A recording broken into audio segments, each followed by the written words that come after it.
Well, thanks to all those who've joined us for the March 2014 online clinic. In this clinic we'll be looking at solid edge simulation, a sort of basic how-to guide. We'll be covering topics such as using simplified parts, mid-surfacing parts, creating united bodies, and we'll be flowing those sort of elements all the way through to a completed simulation and just having a look at the results as well. So here we've got a basic flowchart for a solid edge simulation. We obviously start with our geometry, and before you set up your study, you've really got to consider a few things. The first thing is connections, i.e. how am I going to join parts together. I can use glues, I can use what's called a non-penetration contact, or I can use bolts. These are all valid connections. I can also do what's called uniting bodies. Now, depending on my selection here, I will choose a different type of study. If I use a united body, then I need a mixed mesh type, mixed and general bodies. If I'm using surfaces, which comes into the mesh considerations, i.e.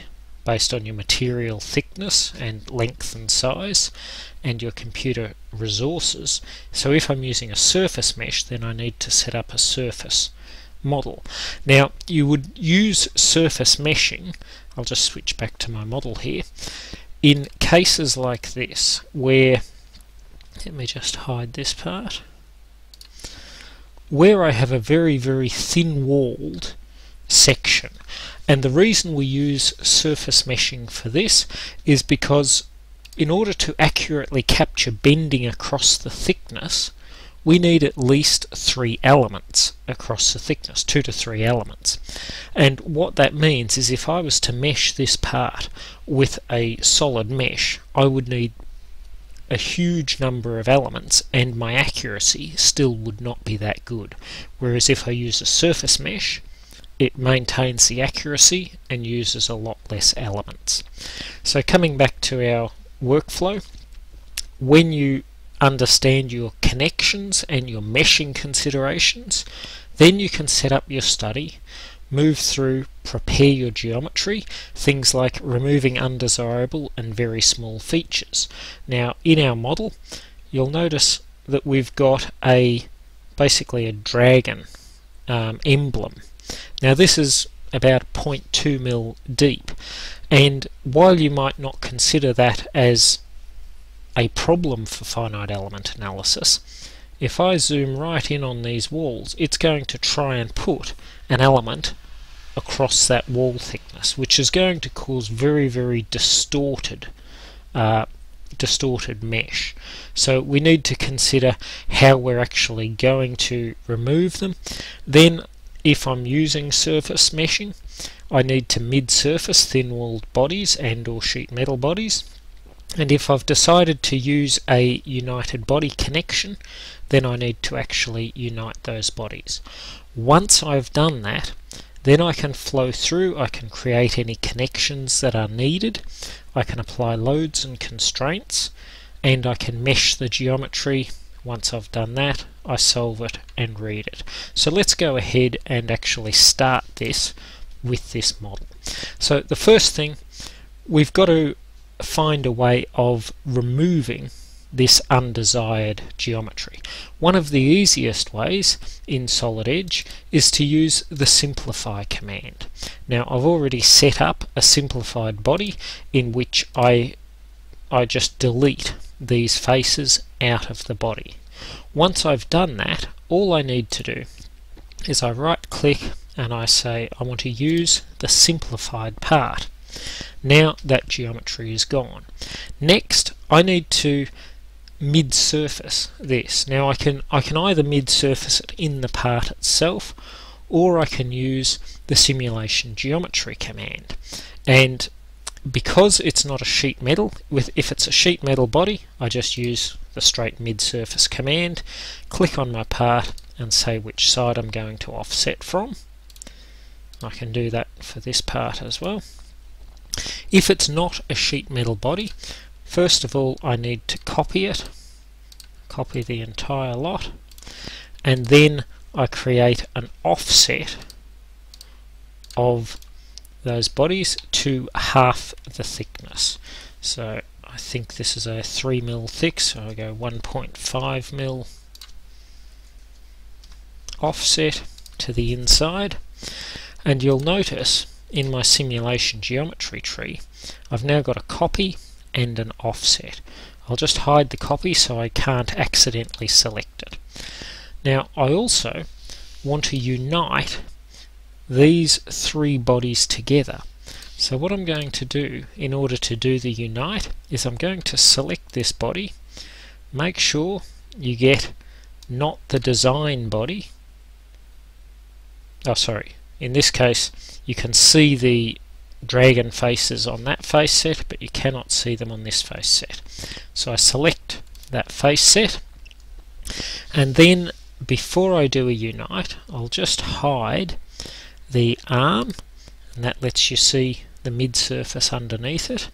I will hide the pivot because I want to work with this copy of the pivot, and I'll hide the pulley mount because I want to work with the sheet metal on the pulley. Now if I zoom in on this pulley, you'll notice there's a gap there. While I can actually use my connections, in this case I want the whole top arm to be a united body. So all I want to do is I want to extend these edges through to this face. That extends the surfaces through, and when I unite them it will join the bodies together. I also want to extend this end, and the reason you do that, and I'll just extend it by a finite extent, probably 3mm, into the body. The reason you do that is when you're joining surfaces to solids, you need to extend in because solids don't support the same degrees of freedom. Once I have extended that, basically trimmed it off to the right length, then I can actually create what's called the united body. And I want to unite these three into a single body, which you'll now see as my united body there. So that's all working quite well. Now I want to continue on. I'll hide this body as well because I've got my surface representation underneath, and what I'll do is I'll leave these other bodies as solid, just so you can see the different ways of working with the different bodies. So now that I've prepared my geometry, I need to set up my simulation. I'll have a mixed and general bodies, and I want a linear static analysis. I can go into my options. I've got various options.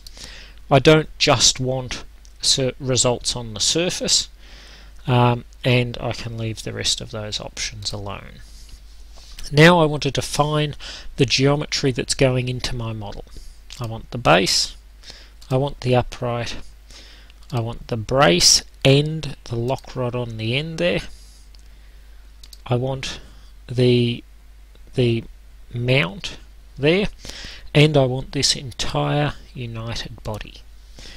Right click and accept, and you'll see in my study I now have all of the different parts, except in the united body at the moment it's just saying a thickness of 1mm. So I want to use the override, and I'll set this to be 6mm thick, and then I just need to select which surfaces are actually going to be 6mm thick, and it's all of those ones of the united body. Now as I come down I've also got a surface body, and you can see it's pulled the 6mm thick out of the original sheet metal body, so that's correct as well. So now that we're well on our way with generating these finite element analysis representations, we need to apply some load. In this case, I want a force on this jib, but I don't actually want to apply it to a face. What I want to do is I want to apply it to these two holes, and I want 5,000 newtons or 500 kilograms, but I want it downwards. I have a number of options when I'm selecting the orientation. If I click on the origin there, I get a steering wheel, and I can position that wherever I need to. I can also, if desired, in this case I don't need to, but I can also rotate the load as well. So let me just go and do that properly this time.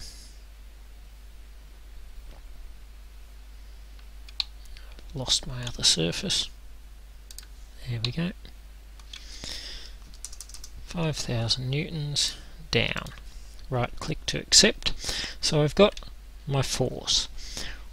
What I also need is I need at least one constraint, and in this case the bottom face of the base plate is constrained.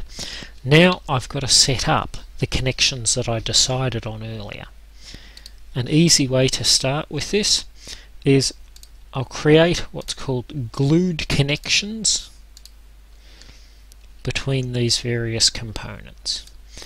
Now, because I may have a slightly larger gap between some of them, I want to set a search distance of 10 millimeters. I right click, it then goes away and suggests the connections. It's found the bottom plate, that's good.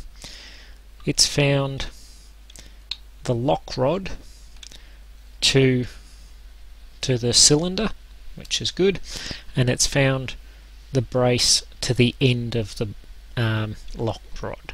So I'll create those connectors. However, I do also want additional connectors. I want a connector between the arm and the leg there. Again, I set it to 10 millimeters. Tell it to go away and look, and it's found a connection between those two parts. You don't need to worry about the gap. The connector will take care of the gap in there. So to date we've connected the upright to the base, we've connected the lock rod to the upright, and we've connected the lock rod to the brace.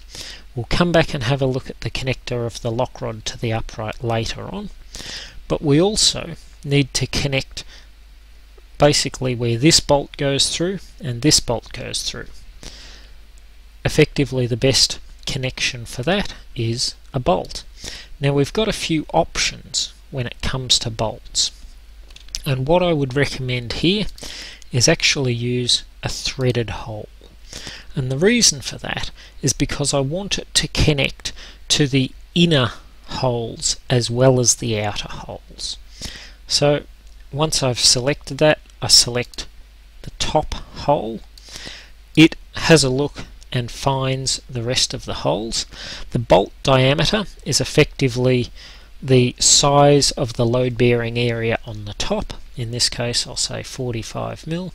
The shaft auto detected at 20 mil, I'll leave it at that, and I'll say a load bearing area of 45 mil on the nut end as well. I won't pre-stress this bolt.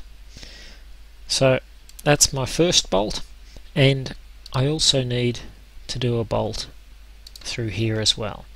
I'll use the same options for the same reasons, and slightly lower load bearing area because it's a smaller bolt. So I've now created my connections in here, in here. This whole piece doesn't need to have any further connections because it's a united body, and the rest of it, my connections are all there. If I need to edit or revise any of these, they're all right here ready to be connected. And you can see in my study indicator 2 out of 4 quadrants are now green. The third quadrant is my mesh, and it's critical that I have an accurate mesh for this model. So I select mesh, and at the moment, because I've got lots of little glue connectors, I'll be better off saying same component mesh size. Otherwise it will evaluate each component separately. I'll set a moderately small mesh, about 8 or 9 millimeters, and I'll tell it to go away and mesh.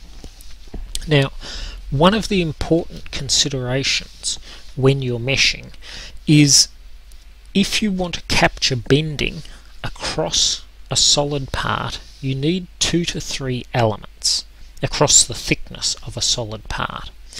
And if I have a look at the top edge here, you can see that the arm on this fork, or the pivot, really only has one element across the thickness. What that means is if this is undergoing any bending across that thickness, it will not be accurately captured. So I would need a much finer mesh in order to capture that. Now, we can do finer mesh all over. We can also control the mesh just in individual places. I can drag the slider for an all over mesh. However, I also have these controls here. I can set my mesh size on curves, surfaces, or entire bodies. In this case, I'm going to look at setting my mesh size on some of these curves, or sorry, some of these surfaces. And I want to select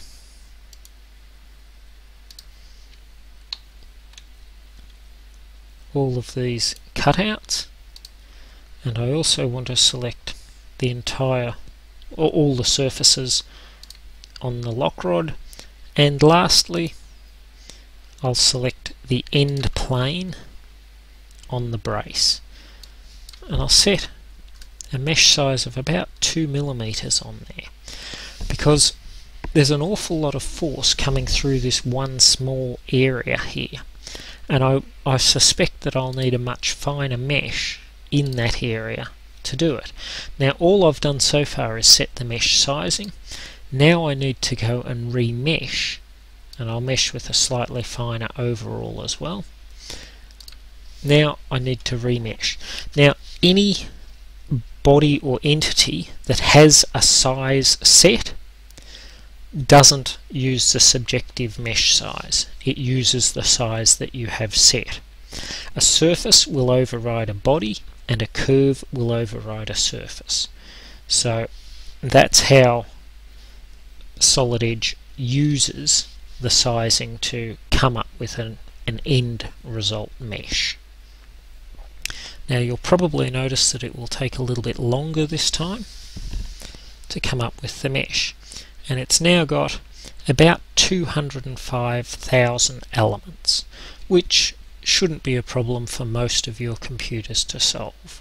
200,000 to 300,000 elements is really a good number for most PCs, because it doesn't take too long to solve, and yet depending on your model it can give you quite good accuracy. Obviously if I'm trying to model the Sydney Harbour Bridge with 200,000 elements, I'm going to have some challenges there, because I really won't have an accurate mesh or an accurate model. But we just need to get the mesh, and you see it's showed up there now. I'll just zoom in, and you can see it's a much nicer, finer mesh through the areas of interest, and that's really what we're after when we're trying to generate accurate meshes. So I'll now close that, and notice the mesh disappears. I have the option in the meshing dialog box to leave the mesh visible, and now I would go and solve, and you can see I've got all of my study basically sitting there ready to edit. I can turn off connectors if I want, I can turn off constraints and loads just to leave the area a little bit clearer, and then I press solve. This goes away and it solves. In this case it will probably take 2 or so minutes. So we'll just have a little bit of a discussion about what we're looking for in the end result. Now, one thing you'll notice is I used a load on a curve. You do have to be careful loading on a curve, particularly if it's a solid element. And the reason you have to be careful with loading on a curve on a solid element is because the curve has 0 area. Now, stress is force divided by the area.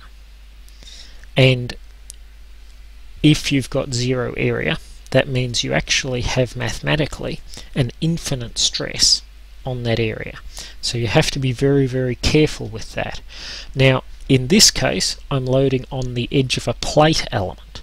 Plate elements have a thickness, therefore it's not actually loading on a 0 area because I loaded it onto the edge of a plate element. But be aware that what's called discretization is one of the most common causes of errors in your model. Now, there can be a number of things which cause this.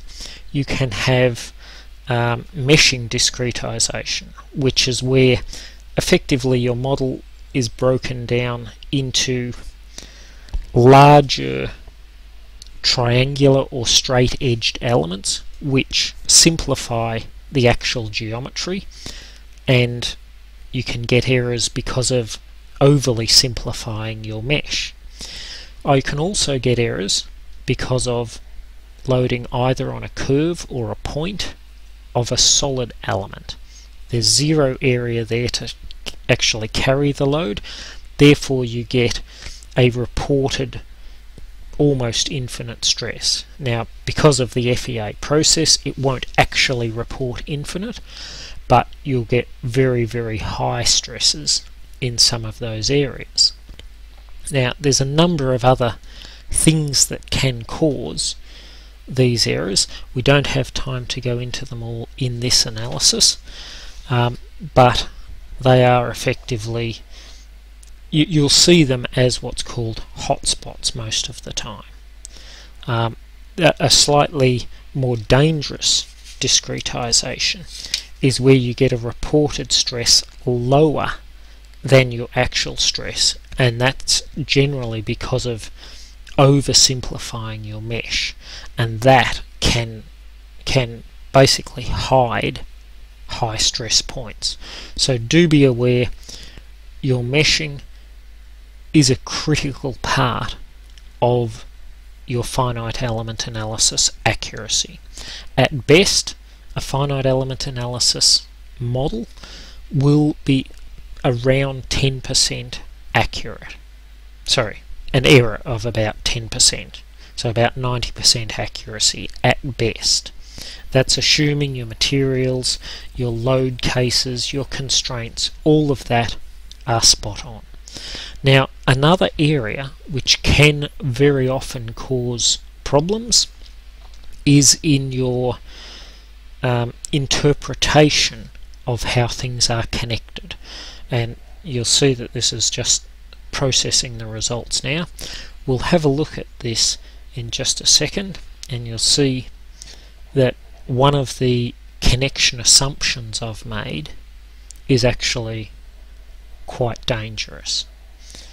So as soon as that comes up, you'll see I've got about 450-460 megapascals worth of stress there, and you'll notice on parts that are not actually meshed, it just shows them in the undeformed position.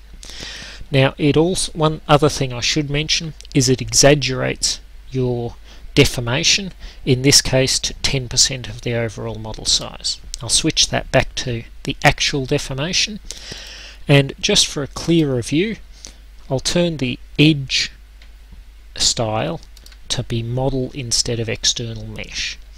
Just gives you a slightly clearer view of your mesh. Now you'll see that I've got these big blobs where I put my bolts. These are what's called spider elements, and if I need to hide them in order to see what's underneath, I can turn off any particular part of this meshing, and that can be very, very useful. You can see now that I've got a slightly higher stress around the edge of effectively the washer or the bolt load zone, and I've also got a very, very high stress in here. But we'll just have a quick look at how to discover where hotspots may be. The best option is to either use ISO contour or what's called dynamic ISO contour. Now here you'll notice that most of the model is actually transparent. I've just got a tiny little bit of green down here, and that's at 227 megapascals. You can see the value visibly on the slider. As I move that slider along, it changes the areas in the model that are displayed according to the value, and I can key in that value as well. For example, 50 megapascals, the stresses are in these particular areas.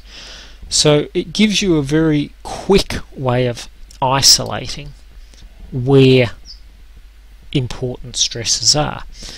The ISO contour is another way of doing that. It breaks up the model into various contour bands, and you can see that most of my stress is concentrated in on the end of that joint, on the end there and the end here. However, this is in the purple zone, which is around 11 megapascals, so it's not really a concern. Over here I've got up into sort of the blue zone, which is around 80, maybe 120 megapascals. Again, much higher, but not a concern. This is really the area of concern, and you can see there again in the other adjustment slots I've got even up to 120, maybe 160 megapascals. That's not really a concern for me. The area of main concern is around these lock rods, and I'll just switch to a banded contour. You can see how that also gives you quite a clear indication of where your high stress areas are. Now, I was saying about how a connection type can cause error. What's happening here, if I just animate this model, what's happening here is this arm, as it's bending down, it's actually bending the brace, and because I have glued the lock rod onto the upright, it's causing a high localization of stress on this area here. Now again, if I close this, I'll just go back to my external mesh, you'll notice that one node away from the high stress area is somewhere down around 200 megapascals. So roughly half of my stress scale is across one element there, and that indicates that you have a discretization error. What you will probably want to do there is you will want to reconsider both your mesh size and, in this case, your connection type. Now, what would be a much more accurate representation of that particular connection type? Let me just go and find my connectors.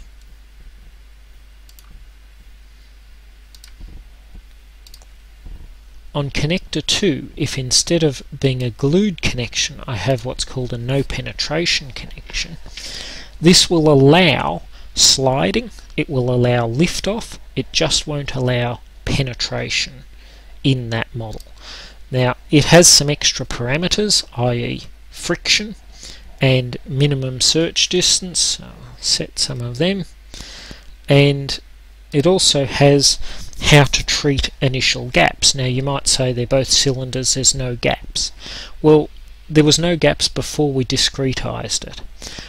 There may be a gap or a penetration depending on whether the elements have been discretized and are now penetrating.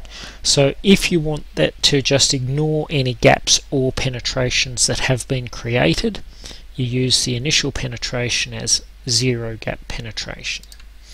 And then you can actually go and resolve this model. Now, in order to not take up your time, because we're running out of time, I have a pre-solved model here, and that's my glued, and I switch over to my no penetration connector, and I'll just change my options. You can see there that instead of 450 megapascals, 460, I've now only got about 300 megapascals, and it's shared almost evenly around the edge of this lock rod, which indicates that the model is actually behaving as it should. So while we've got 300 megapascals, and even if this is a decent steel, it's quite likely to yield there. So let's just have a little bit closer look at that. And effectively what I can do is I can turn off the mesh for things like the upright and the brace. I can then actually turn off the upright and the brace, so I'm looking at just the component that has the challenged or the problematic stresses. Now you can see very clearly that these high stresses are just on the very edges of the component, and what that indicates is those edges are actually carrying a very high proportion of the load, and it's quite possible that we would experience very localized yielding around the edges there. So just because it's a high stress, you need to look at your results and actually work out what is causing those results before you can make a judgment on whether the part is or is not suitable for use. So that's just a very quick look at simulation and just a rough how to go through. Now you'll notice here as well, I've actually got two studies, one being a glued study and one being a no penetration study, in the same solid edge model. So you can run multiple scenarios to work out what is the best and worst case, what areas of interest you might need to look at, what different load cases you might need to study. You can do all of those things within one solid edge model, and then I can create my report. Basically I click on that, I fill in all of the relevant details including a company logo, I select my formats, and it will then go and create my report depending on obviously what I select, and generate that for submission to your customers or for filing away in order to record the results and the work you've done. You can see there, gives you a full list of your mesh types, your study geometry, the loads, the materials, thicknesses, your different connectors, your mesh, and then the results. Gives you displacements, stress, factor of safety, all the different options that you might want. If I'd actually written conclusions, then that would be in there as well. So just to recap, we had a look at our geometry, we considered our connections, and we considered how we wanted to mesh the model. That gave us what type of study we needed to set up. So then we prepared and selected the appropriate geometry. We applied loads, constraints, connections. We meshed the geometry and then solved and read and interpreted the results. So the next online clinic will be on the 24th of April 2014, and we'll be looking at the Edge PLM efficiency tool suites for Solid Edge that we've created. And if you've got any questions about the webinar that you've seen today, you can by all means review it online at the Edge PLM YouTube channel, or you can email support@edgeplm.com.au or sales@edgeplm.com.au, depending on what your question's about. And if you're an in-maintenance customer, you can also give us a call on 1300 883 653, which is our support line. Thank you very much for watching.